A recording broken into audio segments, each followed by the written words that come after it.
Hello friends. हमारे आज के इस वीडियो में आप सभी का स्वागत है। आज के इस वीडियो में हम बात करने वाले हैं जनरल स्टडीज में प्राचीन भारतीय इतिहास में मौर्य साम्राज्य के ऊपर, जिसमें हम अशोक के राज्यकाल शासनकाल के बारे में, उसकी शासन व्यवस्था के बारे में बात करेंगे। जो भी प्रामाणिक तथ्य अशोक के शासनकाल के बारे में मौजूद हैं, हम आज उनके बारे में आपके साथ में चर्चा करने वाले हैं। अपने वीडियो में आगे बढ़ें उसके पहले अगर अभी तक आपने हमारे चैनल को सब्सक्राइब नहीं किया है तो करें, हमारे वीडियोस को देखें, उन्हें लाइक करें, ज़्यादा से ज़्यादा लोगों के साथ में उसको शेयर करें। अ, हमारे और अपने ऑब्जर्वेशंस कमेंट सेक्शन में लिख करके हमको ज़रूर बताएं। तो आते हैं आज के अपने वीडियो के ऊपर। मौर्य साम्राज्य की स्थापना चंद्रगुप्त मौर्य ने की थी, जिसके पीछे एक बहुत बड़ा हाथ चाणक्य का था और उनके मार्गदर्शन का था। वैसे तो अगर देखा जाए, चंद्रगुप्त मौर्य का राज्य पूर्व में, उनकी राजधानी मगध थी ऑफ कोर्स, और वो पूर्व से लेकर के पश्चिम मध्य एशिया तक में फैला हुआ था। बाद में जब इन्होंने सेल्यूकस को पराजित कर दिया था, तो ये कहा जा सकता है कि उनका जो साम्राज्य था वो कहीं ना कहीं मध्य एशिया तक फैल गया था। चंद्रगुप्त मौर्य के बाद बिंदुसार राजा बने और उन्होंने अपने साम्राज्य का बहुत ज्यादा कोई एक्सपेंशन नहीं किया, विस्तार नहीं किया, लेकिन जो उनको साम्राज्य दिया गया था उन्होंने उसको उसी तरीके से बना करके रखने की कोशिश की। चंद्रगुप्त मौर्य ने बाद में जैन धर्म स्वीकार कर लिया था और वो जंगलों में चले गए थे। जैसा कहा जाता है कि वो कर्नाटक के जंगलों में जाकर के रहने लग गए थे। जब बिंदुसार के बाद बात आई, तब अशोक राजा बने और उसके पीछे की कहानी हम आज की इस वीडियो में डिस्कस करेंगे आपके साथ में। और अशोक एक ऐसे राजा थे जिन्होंने उस समय किसी भी शासक के द्वारा बनाया गया सबसे बड़ा साम्राज्य खड़ा किया, स्थापित किया और उसको कहीं ना कहीं सुदृढ़ किया। ठीक, उन्होंने बहुत सारी लड़ाइयां लड़ी जिनमें उनको जीत हासिल हुई। ठीक, और वो ये काम करते रहे जब तक उनका एक तरीके से हृदय परिवर्तन नहीं हो गया और उन्होंने बौद्ध धर्म स्वीकार नहीं कर लिया। तो हम इस तरीके से कह सकते हैं कि अशोक मौर्य साम्राज्य के ही नहीं, भारतीय इतिहास के सबसे महत्वपूर्ण शासकों में से एक हैं। और उन्होंने उस समय भारतीय उपमहाद्वीप कह सकते हैं, किसी भी राजा के द्वारा बनाया गया सबसे बड़ा साम्राज्य खड़ा किया और जिसको न केवल उन्होंने स्थापित किया, सुदृढ़ किया, चलाया। और उनको इस मामले में एक और अच्छी चीज जो कहना चाहिए उनके भाग्य में थी, वो थी उनकी उम्र। वो 72 साल तक जीवित रहे और उनका शासनकाल करीब करीब 50 साल के आसपास का था। तो देखा जाए तो उस ड्यूरेशन में उन्होंने जो काम किए वो भी कहीं ना कहीं वर्थ मेंशन है। ठीक, जिसके बारे में हम बात करते हैं, तो जैसे हमने कहा कि भारतीय उपमहाद्वीप का सबसे बड़ा राज्य का गठन उन्होंने किया था। ठीक, और जब हम विभिन्न स्थपों से प्राप्त अभिलेखों के बारे में बात करें, ठीक, तो उसमें उसको देवा नाम पियदस्सी कह करके संबोधित किया गया है। ठीक, जब हम भब्रू अभिलेख के बारे में बात करें तो उसमें अशोक को प्रियदर्शी बोला गया है। मास्की में बुद्ध शाक्य कहा गया है। मास्की, गुर्जरा, नित्तुर और उदगेलम अभिलेख में उसका नाम अशोक बताया जाता है, ऐसा उसका उल्लेख मिलता है। जब हम पुराणों के बारे में बात करें तो उनका नाम अशोक वर्धन कहा गया है।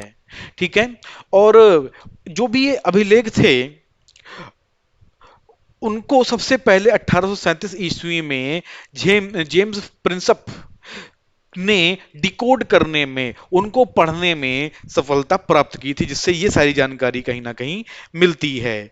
उसके अलावा जो रुद्र दमन के जूनागढ़ के अभिलेख थे, जूनागढ़ के अभिलेख थे, ठीक है, उसमें भी इनका नाम अशोक के नाम से ही हमको देखने को मिलता है।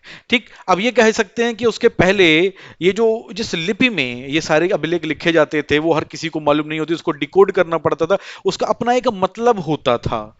ठीक, जो भाषा एक तरीके से गोपनीय सी बोली जाती थी जिसको हर कोई पढ़ नहीं सकता था। ठीक है, जब हम बौद्ध ग्रंथों के बारे में बात करें, ठीक, जिसमें अशोक का जिक्र मिलता है, तो उसके जीवन और उसकी नीतियों के बारे में विस्तार से बताया गया है। उसके अनुसार यह कहा जाता है कि अशोक की माता का नाम धम्म पसादिका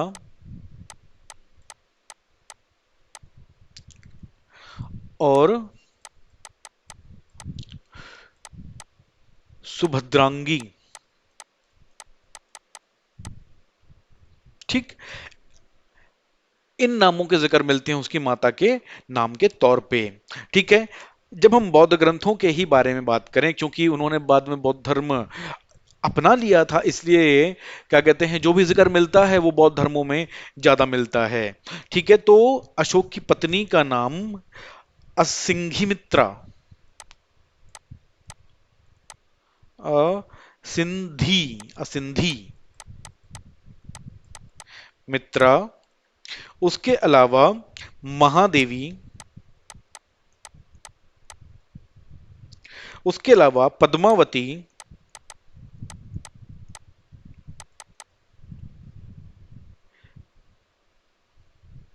तिस्य रक्षिता, तिस्य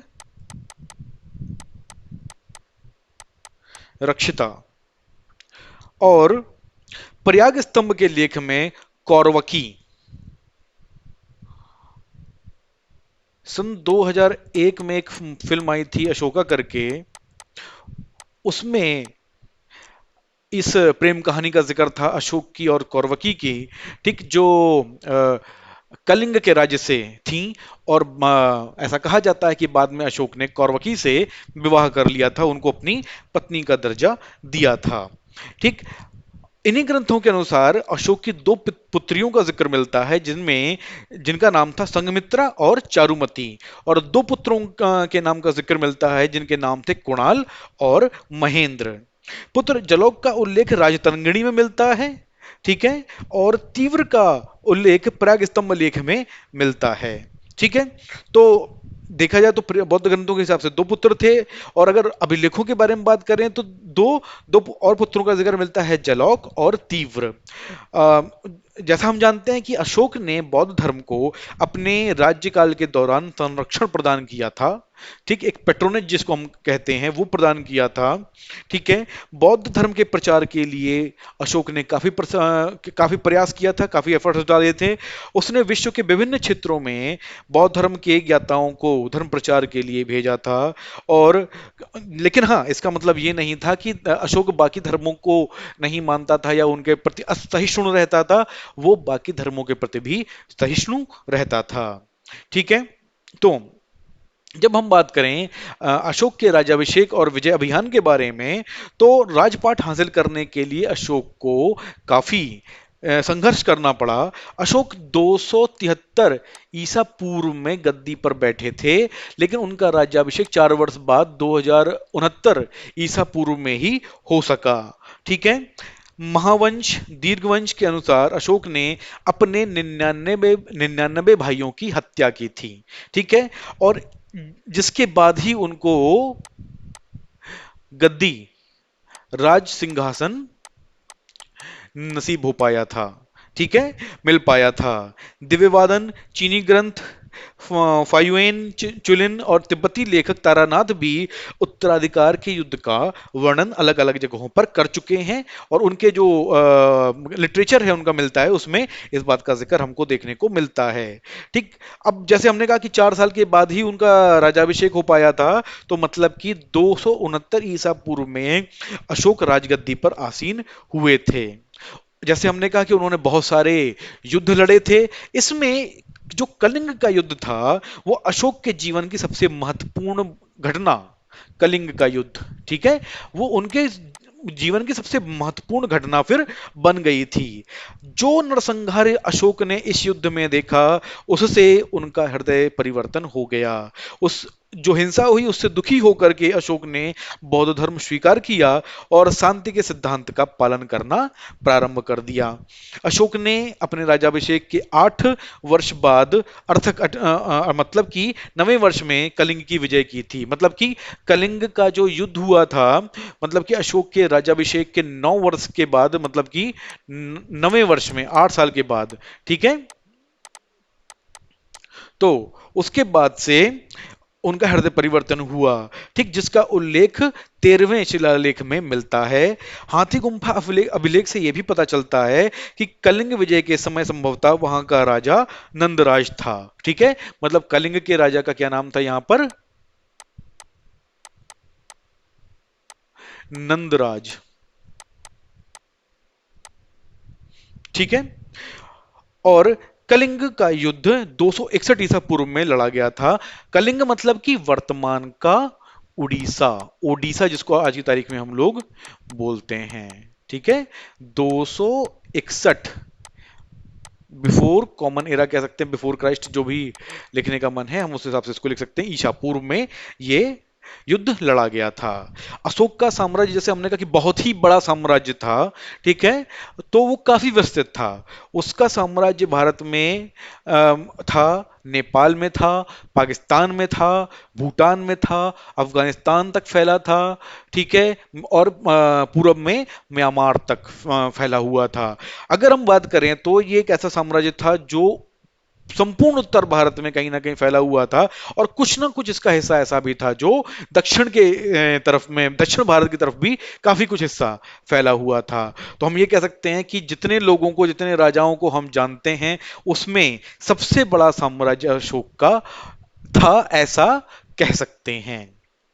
तो जब हम बात करें तो अशोक ने अपने समय में जो यवन राजा थे, ठीक है, उनके साथ में कूटनीतिक संबंध स्थापित किए हुए थे, ठीक है, और अशोक के 13वें शिलालेख से यह ज्ञात होता है कि उसके 5 यवन राज्यों के साथ में मैत्रीपूर्ण संबंध थे। इनमें अंतियोक,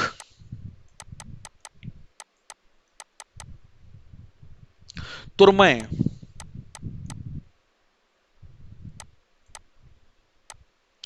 तुर्मय, अंतकिनी,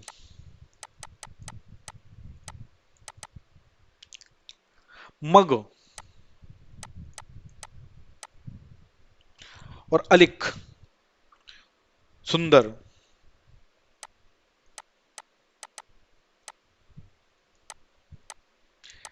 ये प्रमुख यवन देश थे जिनके साथ में अशोक के मैत्रीपूर्ण संबंध थे। अब आते हैं धार्मिक दृष्टिकोण के बारे में बात करते हैं। तो आरंभ में तो ये सब जानते हैं कि अशोक वैदिक धर्म का पालन करते थे, ठीक है, और जब कलिंग का युद्ध 261 ईसा पूर्व में हुआ, तो उसमें जो नरसंहार हुआ उसकी वजह से अशोक का हृदय परिवर्तन हो गया और उन्होंने बौद्ध धर्म को स्वीकार कर लिया। उसके पश्चात उन्होंने बौद्ध धर्म के प्रचार और प्रसार के लिए काफी कार्य किया, काफी एफर्ट्स लगाए, काफी प्रयास किए। और जो कल्हड़ के द्वारा लिखी हुई पुस्तक है राजतरंगिणी, ठीक है, वो ये कहते हैं कि अशोक जो थे वो शैव धर्म के उपासक थे, मतलब कि शिव जी की पूजा करते थे, वो शैव थे। ठीक है, विभिन्न स्थानों से प्राप्त अभिलेखों में सर्वत्र उसे देवानापिया कहा गया है। ठीक है, ठीक है, जिसका अर्थ होता है हिंदी में देवताओं का प्रिय। ठीक है, जो जो उनकी बाद में एक तरीके से उपाधि बना दी गई। ठीक है, तो ये इससे कहीं ना कहीं एक चीज तो समझ में आती है कि उनकी जो आस्था थी वो वैदिक धर्म में रही थी। और बौद्ध धर्म स्वीकार करने के बाद अशोक ने शिकार करना छोड़ दिया, पशु हत्या करना छोड़ दिया, उसने ब्राह्मणों, श्रमिकों, गरीबों को दान देना प्रारंभ कर दिया। इसके साथ उन्होंने चिकित्सालय, पाठशाला और मार्गों का निर्माण करा करके जन कल्याण के काम करना भी प्रारंभ कर दिया था। जब हम उपगुप्त के बारे में बात करें तो उन्होंने अशोक को बौद्ध धर्म के लिए दीक्षित किया था। तो यहां पर एक मुख्य नाम, प्रमुख नाम आता है उपगुप्त, जिन्होंने बौद्ध धर्म के लिए अशोक को दीक्षित किया था। ठीक है। एक उपासक के रूप में अशोक ने शासन के 10वें वर्ष बोधगया, 12वें वर्ष रिगाली सागर, 20वें वर्ष में लुम्बिनी की यात्रा की थी। ठीक। और इन सारी जगहों का जो लेना देना था, जो कनेक्शन था, वो कहीं ना कहीं बौद्ध धर्म के साथ में था, ऐसा हम कह सकते हैं। निगाली सागर में कनक मुनि के स्तूप का संवर्धन किया। कनक मुनि का जो स्तूप था उसका संवर्धन किया। ठीक है। सारनाथ, सांची, कौशाम्बी के लघु स्तंभों से भी अशोक के बौद्ध धर्म का अनुयायी होने का प्रमाण मिलता है। बौद्ध धर्म के प्रचार के लिए अशोक ने नेपाल, श्रीलंका, अफगानिस्तान, सीरिया, मिस्र और यूनान में बौद्ध धर्म के विद्वानों को भेजा था। तो अब आते हैं अशोक के अभिलेखों के ऊपर बात करते हैं। ठीक है। अशोक ने अपने राजकाल में कई सारे महत्वपूर्ण अभिलेख जारी किए। भारतीय जो ये अभिलेख हैं वो भारतीय इतिहास के अध्ययन के लिए आवश्यक है। उनमें क्या लिखा हुआ है इसको समझना आवश्यक है। इन अभिलेखों से अशोक के काल की महत्वपूर्ण घटनाओं और उसके समय काल के बारे में काफी सटीक जानकारी हमको मिलती है। उसके अलावा इन अभिलेखों से एक चीज और पता चलती है, वो ये कि उस समय के अशोक के आदेश आम जनमानस के लिए क्या हुआ करते थे। सबसे पहले तो ये अशोक अपने किस्म का पहला राजा था, या कह लीजिए अशोक पहला शासक था जिसने अभिलेखों के द्वारा जनता को संबोधित करना प्रारंभ किया था। ठीक। अशोक के 47 से अधिक स्थलों पर अभिलेख प्राप्त हुए हैं, जिनकी संख्या 150 से भी अधिक है। अशोक के अभिलेख प्राकृत भाषा, ब्राह्मी लिपि में उत्कीर्ण किए हुए हैं।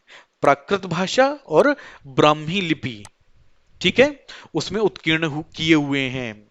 उत्तर पश्चिम के अभिलेख में खरोष्ठी और अरमाइक लिपि का उपयोग किया गया है। ठीक। और इन्हीं सब चीजों को पता करके और उनको डिकोड करना जरूरी था इन अभिलेखों को पढ़ करके समझने के लिए। ठीक है।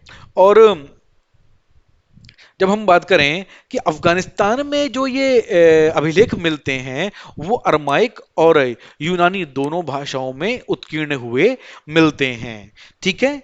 तो अब आते हैं, बात करते हैं स्तंभलेख एवं बृहत शिलालेख के बारे में। अशोक द्वारा उत्कीर्ण करवाए हुए अभिलेख स्तंभलेख और शिलालेख के रूप में स्तंभों पे, चट्टानों पे और गुफाओं में भी खुदवाए गए थे।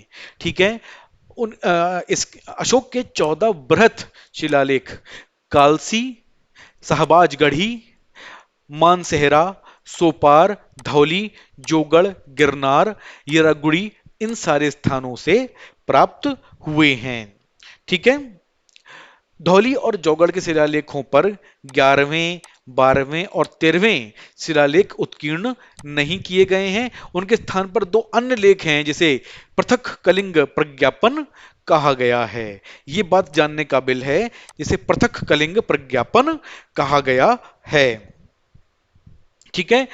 इनमें कलिंग राज्य के प्रति अशोक की शासन नीति के विषय में जानकारी मिलती है। जैसे यहां पे हमने कलिंग का जिक्र किया, तो मतलब कि कलिंग के बारे में जो अशोक की नीति थी उसके बारे में इनसे पता चलता है। ठीक है। इनका निर्माण शासकों द्वारा अपनी विजय के उपलक्ष्य में करवाया जाता था। जो अभिलेख हुआ करते थे, कई अभिलेखों में शासक अपने आदेशों को उत्कीर्ण करवाता था ताकि लोग उसे पढ़कर उसका अनुसरण कर सकें, जैसा कि हमने पहले जिस बात के ऊपर जिक्र कर रखी है। अशोक के स्तंभलेख प्राकृत भाषा में हैं। ये चीज हमने पहले भी कहीं पर प्राकृत भाषा का जिक्र किया हुआ है, तो यहाँ पर भी ये जो स्तंभलेख हैं वो भी प्राकृत भाषा में हैं। यह लौरिया अरराज,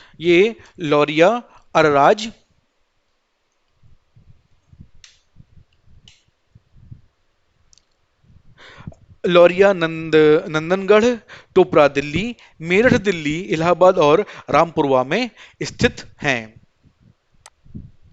ठीक है। जो इलाहाबाद का स्तंभ लेख है वो पहले कौशाम्बी में था।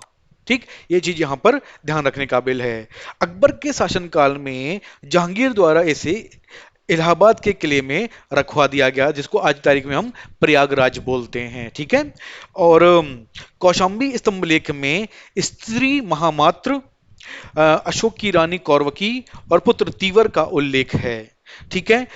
इसे रानी का अभिलेख भी कहा जाता है। ठीक है। तो मतलब कि जो ये इलाहाबाद का अभिलेख है जो पहले कौशाम्बी में था, उसको रानी का अभिलेख भी कहा जाता है। इन अभिलेखों में अशोक का देवानाम प्रिय कहकर, अशोक को देवानाम प्रिय कहकर के संबोधित किया गया है। अशोक के शिलालेखों से जानकारी मिलती है कि उसने बौद्ध धर्म का प्रचार प्रसार करने के लिए भूमध्य सागर के क्षेत्र तक प्रयास किए हुए थे। भूमध्य सागर के क्षेत्र तक। ठीक है। मतलब कि उन्होंने काफी दूर दूर तक बौद्ध धर्म के वेताओं को, उसके विद्वानों को भेजा था उसके प्रचार प्रसार के लिए। ठीक है। तो ये एक कहना चाहिए, इन डायग्राम से, इन फोटोज से हमको ये पता पड़ता है कि उसके अभिलेख किस तरीके से लिखे जाते थे, किन किन लिपियों में लिखे जाते थे। ठीक है। ये जिनको डिकोड करके अब पढ़ा जा सकता है। ठीक। और उस समय में इससे उस समय के शासनकाल के बारे में, राज्य शासन व्यवस्था के बारे में और जो आदेश दिए जाते थे उनके बारे में पता चलता था, लोगों को उसके बारे में बताया जाता था। तो अब बात करते हैं 14 बृहत शिलालेख के बारे में। ठीक। उसमें क्या क्या चीजें लिखी गई हैं। ठीक है। तो पहला, जिसमें पशु बलि की निंदा की गई है। दूसरा, मनुष्यों और पशुओं दोनों की चिकित्सा व्यवस्था का उल्लेख किया गया है। इसमें चोल, पांड्य, सत्यपुत्र और केरल पुत्र की चर्चा की गई है। ठीक। इनमें क्या कहते हैं, जो कुछ राज्य थे वो बिल्कुल सदर्न, क्या कहते हैं, समुद्र से लगे हुए थे, बिल्कुल सदर्न एरिया में पड़ते थे। ठीक है। जिसको हम डेक्कन कहते हैं आज की तारीख में। ठीक। तीसरे शिलालेख में राजकीय अधिकारियों को हर 5वें वर्ष दौरा करने का आदेश दिया गया था, जिससे जनता की क्या हालत है, जो कहना चाहिए जिस तरीके से शासन व्यवस्था चलाई जा रही है उसको लेकर के एक तरीके से फीडबैक लिया जाता था, उस तरीके का हिसाब किताब यहां पर किया जाता था। चौथे अभिलेख में धम्म घोष की घोषणा की गई थी। पांचवें में धम्म और महामात्रों की नियुक्ति के विषय में जानकारी दी गई है। छठे अभिलेख में, भरत शिलालेख में प्रतिवेदक की चर्चा की गई है। सातवें शिलालेख में सभी संप्रदायों के लिए सहिष्णुता का उल्लेख किया गया है। आठवें में अशोक की धर्म यात्राओं का उल्लेख किया गया है। नवें में कर्म कांडों की निंदा की गई है। 10वें में धम्म नीति की श्रेष्ठता पर बल दिया गया है। 11वें में धम्म नीति की व्याख्या की गई है। 12वें में सर्वधर्म संभाव एवं स्त्री महामात्र की चर्चा की गई है।